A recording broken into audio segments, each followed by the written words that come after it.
তো সত্যি কথা বলতে কি আজকেও আমার এটা জানা ছিল না যে আরসিবি 17 বছর ধরে চেপক স্টেডিয়ামে কোনো ম্যাচ জিততে পারেনি, সত্যি এটা জানা ছিল না। আজকে ম্যাচ হওয়ার পরে আমি জানলাম যে আরসিবি 17 বছর ধরে তোমার জিততে পারেনি। 17 বছর চিপক স্টেডিয়ামে চেন্নাই সুপার কিংসে হারাতে পারেনি। চেন্নাই সুপার কিংস 17 বছর ধরে হারাচ্ছে আরসিবিকে, হোয়াট অ্যামেজিং ফ্যাক্টস ইয়ার। মতলব আমি তো শোনার পরে তাজ্জব হয়ে গেছিলাম যে এরকম হতে পারে, আরসিবির এরকম কেস। তো যাই হোক, আজকে আরসিবির ফাড়া কেটেছে এবং আরসিবি আজকে চেন্নাই সুপার কিংসকে 50 রানে আজকে হারিয়ে দিয়েছে এবং 50 রানের দুর্দান্ত জয় বলা যায়। এবং রজত পাটিদার সত্যি নতুন ক্যাপ্টেন্সি হওয়ার মানে পর থেকে এখন আরসিবি টিমটাকে মনে হচ্ছে যে দে আর অন ট্র্যাক। মতলব আরসিবির ক্যাপ্টেন থেকে তাদের ব্যাটিং থেকে আজকে রজত পাটিদার যে ব্যাটিং ছিল আজকে দুর্দান্ত, কোনো সন্দেহ নেই, দুর্দান্ত ব্যাটিং ছিল। 52 রান করেছিল, 52 রানের মধ্যে তার একটা মানে টিমকে করার জন্য যে তিনি আজকে করেছে সেটা অসম্ভব ভালো। মানে 196 রান, 190 রান করার মধ্যে তার 52 রান এবং 190 রানের মধ্যে তার 50 রানের যে একটা দুর্দান্ত ইনিংস ছিল। প্রথমে কোহলি আজকে 30-31 রানের মতো একটা রান করে, সেখানে অনেকটা স্লো, কিন্তু এই চিপক পিচে যদি বলা যায় তো চিপক হচ্ছে অত্যন্ত স্লো পিচ। এখানে 190 রান করা মানে একটা টার্গেটেবল মানে নন টার্গেটেবল টোটাল। এখানে তুমি 190 রান মানে বোঝাই যায় যে টিমের জেতার সম্ভাবনা 90% হয়ে যায়, এবং সেটাই হয়ে আজকে করে দেখালো আরসিবি। আরসিবি প্রথমে ব্যাট করতে নেমে তোমার 190 রান তোলার পর চেন্নাই সুপার কিংসকে 140 রানের বেশি তোমাদেরকে তুলতে দেয়নি। এবং 140 রানের মধ্যে যদি দেখো তাহলে একমাত্র রচিন রবীন্দ্রা এবং শেষের দিকে এসে তোমার রবীন্দ্র জাদেজা, 19 বলে 25 এবং রচিন রবীন্দ্রের 41, এই দুটো রান ছাড়া আর তুমি দেখতে পাবে না তাদের মধ্যে কেউ রান করতে পেরেছে। তো দ্যাটস ইট, আজকের ফুল সামারি এটাই। এবং 150 তোমার 50 রানে হারের মধ্য দিয়ে আজকে চেন্নাই সুপার কিংস অনেকটা ডাল মনে হয়েছে। বিরাট মানে মহেন্দ্র মহেন্দ্র সিং ধোনিও আজকে খুব একটা রীতিমতো করতে পারেননি।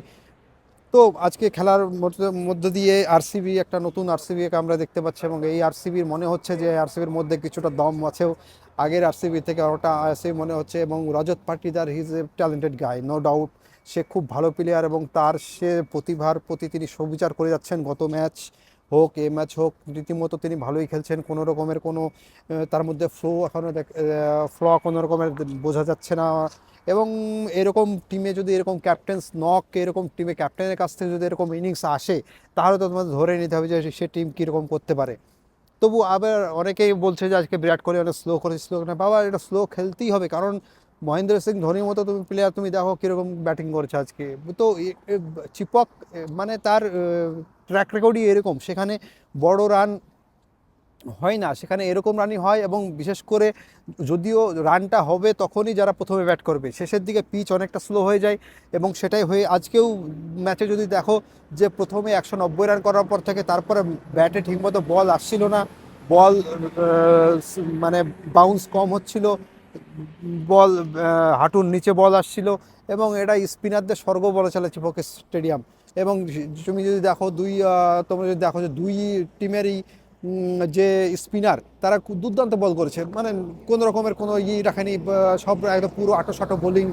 তো ইটস অবভিয়াস। অন্যদিকে যদি ফাস্ট বোলিংও মানে বোলিং, এক কথায় এই পিচটা হচ্ছে বোলিং পিচ। এখানে তুমি বোলারদের কাছ থেকে বলাররা যদি ভালো লাইন লেন্থ বজায় রেখে বল করে তো অবশ্যই তারা তার ফল পাবে, এবং সেটাই করে দিয়েছে। এবং দুই টিমের বোলারই আজকে সেই মানে সমান বল করে। কিন্তু আমি তো বললাম যত এগিয়ে যাবে তত, এখানে যদি 170 রান হতো আই থিঙ্ক সেটা মোটামুটি এসের জন্য তোমার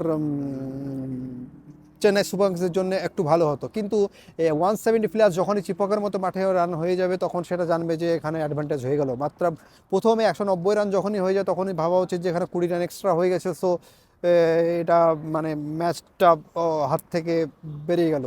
তো যাই হোক, আজকে ঋতুরাজের ক্যাপ্টেন্সি খুব একটা আমার ভালো লাগেনি। তো আর বাকি কি বলবো, আজকে তো তোমার যত দেখছি আর কি তোমার রজত পাটিদার ইজ আউটস্ট্যান্ডিং ট্যালেন্ট এবং আউটস্ট্যান্ডিং প্লেয়ার। আমি প্রথম থেকে ওকে আমার ভালো লাগে, ওর ব্যাটিং, ওর যে মানে খেলার স্টাইল, মানে দাঁড়িয়ে দাঁড়িয়ে যেভাবে ও শট খেলে না, ওটা আমার খুব ভালো লাগে। তা আজকেও কোনো মানে নেই, আজকে দুর্দান্ত 52 রান একটা ইনিংস খেলেছে, এবং যে 52 রান ইনিংসের মাধ্যমে তার দলকে সে জিতিয়ে নিয়েছে, এবং আউটস্ট্যান্ডিং সুপার, এইরকম খেলা না হলে হয়। তো আজকে সত্যি আরসিবির খেলা দেখে খুব ভালো লেগেছে। এবং আমরা অবশ্যই কোহলির ফ্যান, তো কোহলির টিম যদি এরকম খেলতে থাকে তো অবশ্যই আইপিএল আরও জবরদস্ত হয়ে যাবে।